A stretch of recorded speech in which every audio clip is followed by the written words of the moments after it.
അസ്സലാമു അലൈക്കും വറഹ്മത്തുള്ളാഹി തആല വബറകാതുഹു. പ്രിയമുള്ള മുഹിബ്ബീങ്ങളെ, സഹോദരങ്ങളെ, നാം എല്ലാവരും ദിവസവും രാത്രി ഉറങ്ങുന്നവരാണ്. പ്രഭാത സമയത്ത് സുബഹിക്ക് മുമ്പോ സുബഹിയോടടുത്ത സമയത്തോ നമ്മൾ രാവിലെ എഴുന്നേൽക്കണം. ആ എഴുന്നേൽക്കുന്ന സമയത്ത് ചൊല്ലേണ്ട ഒരു പ്രധാനപ്പെട്ട ദിക്റാണ്, പ്രാർത്ഥനയാണ്. അൽഹംദുലില്ലാഹില്ലദീ അഹ്യാന ബഅദമ അമാതന വഇലൈഹിൻ നുശൂർ.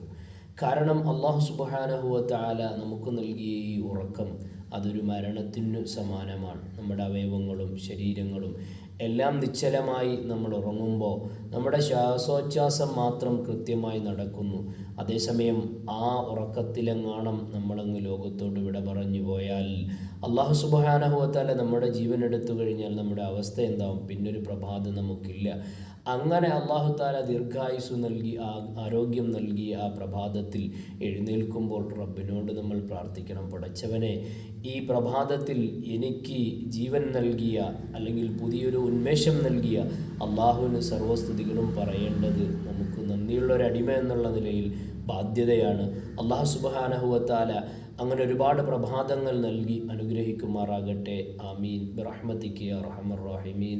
അസ്സലാമു അലൈക്കും വറഹ്മത്തുള്ളാഹി തആല വബറകാതുഹു.